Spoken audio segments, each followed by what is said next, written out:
Hello friends, ಎಲ್ರಿಗೂ ನಮಸ್ಕಾರ. ಬೆಳಗಿನ ಶುಭೋದಯ. ಇಲ್ಲಿ ನಮ್ಮ ರಿಲೇಷನ್, ನಮ್ಮ ಮಾವನವರು ಒಬ್ಬರು ತೋಟಕ್ಕೆ ಬಂದಿದ್ದೆ. ಮತ್ತು ಸ್ವಲ್ಪ ಇಲ್ಲಿ ಒಂದು ಗುಂಪು ಬಾಳೆ ಇದೆ, ಮೆಕ್ಕೆಜೋಳ ಇದೆ. ವಿಶೇಷವಾಗಿ ಗುಂಪು ಬಾಳೆ, ಏಲಕ್ಕಿ ಬಾಳೆ. ಇದ್ರ ಬಗ್ಗೆ ಸ್ವಲ್ಪ ನಿಮಗೆ ತಿಳಿಸ್ಕೊಡೋಣ ಅಂತ ಆಸೆ ಆಯಿತು. ಆಮೇಲೆ ನಮ್ಮ ಉತ್ತರ ಕರ್ನಾಟಕ ಭಾಗದಲ್ಲಿ ನೋಡಿ ಬಾವಿಗಳ ವಿಶೇಷತೆ. ನಮ್ಮ ಬಾವಿನೂ ತೋರಿಸಿದ್ದೆ ಹಳೆ ವಿಡಿಯೋಗಳಲ್ಲಿ. 2 ಬಾವಿ ತೋರಿಸಿದ್ದೀನಿ, ಇನ್ನೂ ಒಂದು ಬಾವಿ ಇದೆ ತೋರ್ಸೋಕ್ಕೆ. ಮತ್ತು ನಮ್ಮ ಸೈಡು ನೋಡಿ, ಇದು ಬಾವಿ ಏನು ಜಾಸ್ತಿ ಆಳ ಇಲ್ಲ, ಒಂದು 30 ಅಡಿ ಇದೆ ಅಷ್ಟೇ. ಚೆನ್ನಾಗಿ ನೀರು ಬಂದಿದೆ. ಇವರಿಗೆ ನೀರು ಯಾವ ಪ್ರಮಾಣದಲ್ಲಿ ನೀರಿದೆ ಅಂದರೆ, ಪಕ್ಕದಲ್ಲಿ ಹಳ್ಳ ಇದೆ. ನೀರು ಯಾವ ಪ್ರಮಾಣದಲ್ಲಿದೆ ಅಂದರೆ, ನೀರು ಸಿಕ್ಕಾಪಟ್ಟೆ ಜಾಸ್ತಿ ಆಗಿ ನೋಡಿ ಆ ಗೋಡೆನೇ ಕುಸಿಬಿದ್ದಿದೆ. ಅಷ್ಟೊಂದು ನೀರಿದೆ. ಆ ಗೋಡೆ ತ್ಯಾವ ಆಗಿ ಗೋಡೆ ನೆಂದು ಗೋಡೆನೇ ಬಿದ್ದೋಗಿದೆ. ಆಮೇಲೆ ನೀರು ಎಕ್ಸಸ್ ಆಗಿ ಇವರು ಹಳ್ಳಕ್ಕೆ ಬಿಡ್ತಾರೆ ನೀರನ್ನ. ಹಳ್ಳದ ಪಕ್ಕದಲ್ಲಿ ನಿಮ್ಮ ಜಮೀನುಗಳಿದ್ರೆ ಅದೊಂದು ಭಯಂಕರ ನಿಮ್ಗೆ ಅಡ್ವಾಂಟೇಜ್ ನೋಡಿ. ಬಾವಿಗಳನ್ನು ಆದಷ್ಟು ಬೋರ್ಗಿಂತ ಬಾವಿ ತೆಗೆಸೋ ಸಾಧ್ಯತೆಗಳನ್ನು ಜಾಸ್ತಿ ಮಾಡ್ಕೊಳ್ಳಿ. ನಿಮಗೆ ನೀರಿನ ಅನುಕೂಲ ಜಾಸ್ತಿ ಆಗುತ್ತೆ. ಹಳ್ಳದ ಪಕ್ಕ ಇದ್ದವ್ರಂತೂ ಯಾವುದೇ ಅನುಮಾನ ಇಲ್ಲದೆ ನೀರು ಸಿಗುತ್ತೆ. ಬೋರ್ ಆದರೂ ಸಿಗುತ್ತೆ, ಬಾವಿ ಆದರೂ ಸಿಗುತ್ತೆ. ಬಾವಿ ಆದರೆ ಪರ್ಮನೆಂಟ್ ಕೆಲಸ. ಬೋರ್ ಆದರೆ ಪದೇ ರಿಪೇರಿ ಬರೋದು, ಸಿಲ್ಟ್ ಹೋಗಿ ಸ್ಟಾಕ್ ಆಗೋದು, ರಿಪೇರಿ ಬರೋದು, ಆಮೇಲೆ ಮೇಂಟೆನೆನ್ಸ್ ಸ್ವಲ್ಪ ಕಷ್ಟ. ಬಾವಿ ಆದರೆ ಈಸಿ ನೋಡಿ, ಪರ್ಮನೆಂಟಾಗಿ 100 ವರ್ಷಗಳ ಕಾಲ ಉಳಿದ್ಬಿಡುತ್ತೆ. ಆಮೇಲೆ ಬಾವಿ ಏನಪ್ಪ ಅಂದರೆ ಫೇಲ್ ಆಗೋ ಚಾನ್ಸಸ್ ಕಡಿಮೆ, 98% ಕಡಿಮೆ. ಎಲ್ಲೋ 2% ಅಂದರೆ ಈಗ ಟೆಕ್ನಾಲಜಿನೂ ಇಂಪ್ರೂವ್ ಆಗಿದೆ. ಗೋಡೆಗಳಲ್ಲಿ ಅಡ್ಡ ಬೋರ್ ಹೊಡೆದು ಬಾವಿಗಳನ್ನು ಸಕ್ಸಸ್ ಮಾಡ್ಕೊತಾರೆ. ಬಾವಿಗಳು ಫೇಲ್ ಆಗೋದು 2% ಅಷ್ಟೇ, ನನ್ನ ತಿಳುವಳಿಕೆ ಪ್ರಕಾರ. ಆಮೇಲೆ ಇಲ್ಲಿ ಬನ್ನಿ, ಗುಂಪು ಬಾಳೆ ತೋರಿಸ್ತೀನಿ. ಏಲಕ್ಕಿ ಬಾಳೆ ಉತ್ತರ ಕರ್ನಾಟಕದಲ್ಲಿ ಯಾದಗಿರಿ ಜಿಲ್ಲೆಯಲ್ಲಿ ನಾನು ಏಲಕ್ಕಿ ಬಾಳೆ, ಗುಂಪು ಬಾಳೆ ಬರುತ್ತೆ, ಚೆನ್ನಾಗಾಗುತ್ತೆ ಅಂತ ನಾನು ಅಂದ್ಕೊಂಡಿರಲಿಲ್ಲ. ಪರವಾಗಿಲ್ಲ. ಏಲಕ್ಕಿ ಬಾಳೆದು ಒಂದೇ ಒಂದು ಮೈನಸ್ ಪಾಯಿಂಟ್ ಏನಂದರೆ ನೋಡಿ, ಈ ಗೊನೆ ಎಷ್ಟು ಬರ್ಬೋದು ನಿಮಗೆ? ಈ ಗೊನೆ ಎಷ್ಟು ಬರ್ಬೋದು ಹಬ್ಬ ಅಂದರೆ ನಿಮ್ಗೆ 8 kg. ಬಟ್ ಆರ್ಗ್ಯಾನಿಕ್, ಇವರು ಇದಕ್ಕೆ ಏನೂ ಹಾಕಲ್ಲ, ಕಂಪ್ಲೀಟಾಗಿ ಸಾವಯವವಾಗಿ 8 kg. ಎಷ್ಟು ಚೆನ್ನಾಗಿದೆ ಅಂದರೆ ಆ ಗೊನೆ, ಎಷ್ಟು ಹಣ್ಣು, ಯಾವುದೇ ರೋಗ ಇಲ್ಲ, ಏನೂ ಇಲ್ಲ, ಯಾವುದೇ ಕೆಮಿಕಲ್ ಸ್ಪ್ರೇ ಮಾಡಲ್ಲ, ಏನಿಲ್ಲ, ತುಂಬ ಚೆನ್ನಾಗಿದೆ ನೋಡಿ. ಅವರು ಮರಿಗಳನ್ನ ಬಿಟ್ಕೊಂಡಿದ್ದಾರೆ. ಈಗ ಇದಾದಮೇಲೆ ಇದು ಬರುತ್ತೆ, ಅದಾದಮೇಲೆ ಅದು ಬರುತ್ತೆ. ಒಂದು 7-8 ಮರಿ ಬಿಟ್ಕೊಂಡಿದ್ದಾರೆ. ಇವರು ಮನೆಗೆ ಬಾಳೆಹಣ್ಣೆ ಕೊಂಡ್ಕೊಳ್ಳಲ್ಲ, ಇಲ್ಲೇ ಬಾವಿ ಸುತ್ತನೇ ಹಾಕಿದ್ದಾರೆ. ಬಾವಿ ಸುತ್ತ ನೀರು ಮೆಕ್ಕೆಜೋಳಕ್ಕೆ ಅವ್ರು ಮಾಡ್ಕೊಂಡಿರೋ ಬೆಳೆಗೆ ನೀರು ಬಿಡಬೇಕಾದ್ರೆ ಅದೇ ನೀರನ್ನೇ ಇವಕ್ಕೂ ಬಿಡ್ತಾರೆ. ಬಾಳೆಹಣ್ಣನ್ನು ಮಾತ್ರ ಯಾವುದೇ ರೀತಿ ಕೊಂಡ್ಕೊಳ್ಳಲ್ಲ, ಹಾಗೆ ಮಾರ್ತಾರೆ. ಏಲಕ್ಕಿ ಬಾಳೆ ತುಂಬ ಹೈಟ್ ಹೋಗುತ್ತೆ, ಗಾಳಿಗೆ ಬೀಳುತ್ತೆ. ಇದೊಂದು ಸಪೋರ್ಟ್ ಒಂದು ಕೊಡ್ಬೇಕು ನೋಡಿ, ಈ ಥರ ಸಪೋರ್ಟ್ ಒಂದು ಕೊಡಬೇಕು.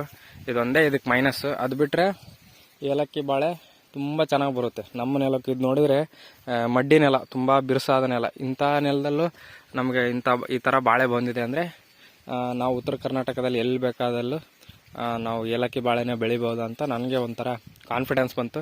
ಇವರು ತುಂಬ ದಿನದಿಂದ ನೋಡೋಕೆ ಬಾ ಅಂತ ಹೇಳ್ತಿದ್ರೆ, ಸ್ವಲ್ಪ ಊರಲ್ಲಿ ಜಾತ್ರೆ ಇರೋದಕ್ಕೋಸ್ಕರ ಅವರಿಲ್ಲ. ಅವ್ರ ಉಪಸ್ಥಿತಿಯಲ್ಲಿದ್ದಾಗ ಒಂದ್ಸಲಿ ಅವರ ಅನುಭವನೂ ನಿಮ್ಮ ಜೊತೆ ಹಂಚ್ಕೊಳ್ತೀನಿ. ಅವಾಗ ಅವರಿದ್ದಾಗಲೂ ಒಂದ್ಸಲಿ ವಿಡಿಯೋ ಮಾಡ್ತೀನಿ ನೋಡಿ. ಗುಂಪು ಬಾಳೆ ವಿಶೇಷ ಏನಂದರೆ, ಇವರು ಹಾಕಿ ಈ ಬಾವಿ ಬಾವಿ ತೆಗೆಸಿ ಒಂದು 5-6 ವರ್ಷ ಆಗ್ತಾ ಬಂತು. ಯಾವಾಗ ಬಾವಿ ತೆಗ್ಸಿದಾರೋ ಆವಾಗಲೇ ಬಾಳೆ ಹಚ್ಚಿದ್ದಾರೆ. ಆವಾಗಲಿಂದ ಬಾಳೆ ಪರ್ಮನೆಂಟ್ ಆಗಿದೆ. ಬಾಳೆನ ತೆಗ್ದೇ ಇಲ್ಲ ಅವರು. ಬಾಳೆ ಅನ್ನೋದು ಪರ್ಮನೆಂಟು. ನಿಮಗೆ 20 ವರ್ಷ, 30 ವರ್ಷ, 40 ವರ್ಷ ನಾವು ಯಾವ ರೀತಿ ಇಟ್ಕೊತೀವೋ ಆ ರೀತಿ ನೋಡಿ. ಬಾಳೆಗೆ ಈ ರೀತಿ ತ್ಯಾವ ಇದ್ಬಿಟ್ರೆ ಅದಕ್ಕೆ ಸುಗ್ಗಿ ಹಬ್ಬ, ಅದಕ್ಕೊಂಥರ ಏನಂತಾರೆ, ಉಲ್ಲಾಸ. ಬಾಳೆಗೆ ಯಾವಾಗಲೂ ನೀರಿರಬೇಕು. ಅದೊಂದು ನೀರಿದ್ರೆ ನೋಡಿ, ಅಲ್ಲೊಂದು ಗೊನೆ ಬಂದಿದೆ, ನಿಮಗೆ ಕಾಣುತ್ತಾ ಇಲ್ವೋ? ಹತ್ರಕ್ಕೆ ಹೋಗಿ ತೋರಿಸ್ತೀನಿ. ಇಲ್ಲೊಂದು ಗೊನೆ ಇದೆ ನೋಡಿ, ಇಲ್ಲೊಂದು ಗೊನೆ ಇದೆ, ಮತ್ತು ಇಲ್ಲೊಂದು ಬರ್ತಾ ಇದೆ. ಹಂಗೆ ರೊಟೇಷ್ನಲ್ ಒಂದಾದ್ಮೇಲೆ ಒಂದು. ಈ ಬಾಳೆ ಈ ತಲ ಈಗ ಇದರಲ್ಲಿ ಗೊನೆ ಬಂತಲ್ಲ, ಇದಾದ್ರೆ ನೆಕ್ಸ್ಟ್ ಅದರ ಆ ಕಡೆ ಬರುತ್ತೆ, ಅದಾದಮೇಲೆ ಅದು ಬರುತ್ತೆ, ಅದಾದಮೇಲೆ ಇದು ಬರುತ್ತೆ, ಹಂಗೆ ಕಂಟಿನ್ಯೂ ಆಗಿ ಬರುತ್ತೆ. ಇವೆಲ್ಲ ಆದಮೇಲೆ ಕೆಳಗಡೆ ಮರಿಗಳಿದಾವಲ್ಲ, ಇದು ಬರ್ತಾ ಇರುತ್ತೆ. ಬಾಳೆ ಅನ್ನೋದು ಪರ್ಮನೆಂಟು.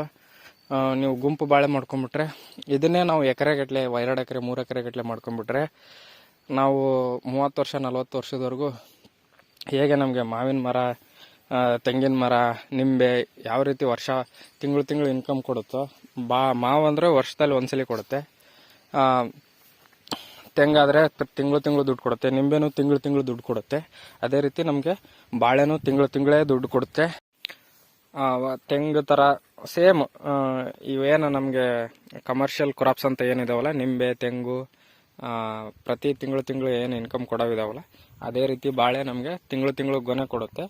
ಏಲಕ್ಕಿ ಬಾಳೆ ಆದರೆ ನಿಮಗೆ ಕನಿಷ್ಠ ಅಂದ್ರೂ 25 ರೂಪಾಯಿ ಕೆಜಿ ಇದ್ದೇ ಇರುತ್ತೆ. ಕನಿಷ್ಠ, ತೀರಾ ಕನಿಷ್ಠ 25 ರೂಪಾಯಿ ಕೆಜಿ ಕೊಟ್ಟರೆ ನಿಮ್ಗೆ ಯಾವುದೇ ರೀತಿ ಲಾಸ್ ಇರಲ್ಲ. ಒಂದೊಂದ್ಸಲಿ ಉತ್ತಮವಾದ ರೇಟ್ ಅಂದರೆ 80, 90, 100, 120ವರೆಗೂ ಹೋಗುತ್ತೆ ಕೆಜಿಗೆ. ನೋಡಿ ಎಷ್ಟು ಚೆನ್ನಾಗಿ ಬಂದಿದೆ ಬಾಳೆ. ಇಷ್ಟು ಹತ್ರದಲ್ಲಿ ಏಲಕ್ಕಿ ಬಾಳೆಗೊನೆ ಇಷ್ಟು ಫ್ರೆಶ್ ಆಗಿ ಆರ್ಗ್ಯಾನಿಕ್ ಆಗಿ ಬೆಳೆದಿರೋದು ನಾನು ಇದೇ ಫಸ್ಟ್ ಟೈಮ್ ನೋಡ್ತಾ ಇರೋದು. ನಿಮಗೂ ತೋರಿಸ್ಬೇಕು ಅಂತ ಆಸೆ ಆಯಿತು, ತೋರಿಸ್ತಾ ಇದ್ದೀನಿ. ನೋಡಿ, ಇಲ್ಲಿ ಸಗಣಿನ ಹಾಕಿದ್ದಾರೆ, ಯಾಕಂದರೆ ಇವರು ಆರ್ಗ್ಯಾನಿಕ್ ಆಗಿ ಬೆಳೀತಾರೆ. ನೋಡಿ, ಅವರು ಮರಿಗಳನ್ನ ಮುಂಚೆ ಗೊನೆ ಆಗಿ ಫೇಲ್ ಆಗಿರೋ ಮರಿಗಳನ್ನ ಕಟ್ ಮಾಡಿರ್ತಾರಲ್ಲ, ತಿರ್ಗಾ ಅಲ್ಲೇ ಬಾಳೆ ಚಿಗಿತಾ ಇದೆ. ಇದು ಏನಪ್ಪ ಅಂದರೆ ಇದರ ಸಂಕೇತ ಏನಂದರೆ ಬಾಳೆ ನಿರಂತರ ಅಂತ ಅರ್ಥ. ನೀವು ಬಾಳೆ 1 ಟೈಮ್ ನಾಟಿ ಮಾಡಿದರೆ ಆಯಿತು, ನಿರಂತರವಾಗಿ ಬರ್ತಾನೆ ಇರುತ್ತೆ ಅಂತ ಅರ್ಥ. ಆಮೇಲೆ ಪಕ್ಕದಲ್ಲಿ ಮರಿಗಳು ಏನು ಫ್ರೆಶ್ ಆಗಿ ಹೊಸ ಮರಿಗಳು ಬರುತ್ತಲ್ಲ, ಅದರಲ್ಲಿ ಗೊನೆ ಬರುತ್ತೆ. ಈಗ ಏನು ಈ ಗೊನೆ ಬಂದಿದೆಯಲ್ಲ, ಇದನ್ನು ಕಟ್ ಮಾಡ್ತಾರಲ್ಲ, ಇದರಲ್ಲಿ ಈ ಥರ ಬರುತ್ತಲ್ಲ, ಇದರಲ್ಲಿ ಗೊನೆ ಬರಲ್ಲ. ಆ್ಯಕ್ಚುಲಾಗಿ ಇವರು ಇದನ್ನ ಇಡಬಾರ್ದು. ಆಮೇಲೆ ಇಲ್ಲಿಗೂ ಕಟ್ ಮಾಡ್ಬೇಕು, ಕೆಳಗಡೆ ಕಟ್ ಮಾಡಬಾರ್ದು, ಇಲ್ಲಿ ಕಟ್ ಮಾಡಿಬಿಡ್ಬೇಕು. ಈಗೇನು ಗೊನೆ ಇದು ಕಟಾವು ಮಾಡ್ತೀವಲ್ಲ, ಇಲ್ಲಿಗೆ ಕಟ್ ಮಾಡಿಬಿಟ್ರೆ, ಈ ಗೊನೆ ಕಟಾವು ಮಾಡಿ ಆದಮೇಲೆ ಇಲ್ಲಿ ಕಟ್ ಮಾಡಿಬಿಟ್ರೆ ಆ ರೀತಿ ಬರಲ್ಲ ಅದೊಂದು. ಆಮೇಲೆ ನೋಡಿ, ಬಾಳೆ ನಿಮಗೆ ಎಕರೆಗಟ್ಟಲೆ ನೀವು 2 ಎಕರೆ ಈ ಥರ ನೀರಿನ ಅನುಕೂಲ ಇದ್ದವರು 2 ಎಕರೆ ಗಟ್ಟಲೆ ಹಾಕ್ಕೊಂಡ್ರೆ ನಿಮಗೆ ದೊಡ್ಡ ಪ್ರಮಾಣದಲ್ಲಿ ನೀರಿನ ಅನುಕೂಲ ಇದ್ದವರು 2 ಎಕರೆ ಗಟ್ಟಲೆ ಮಾಡಿದರೆ ನಿಮಗೆ ಬಾಳೆ ಒಂದು ವರದಾನ ಆಗುತ್ತೆ.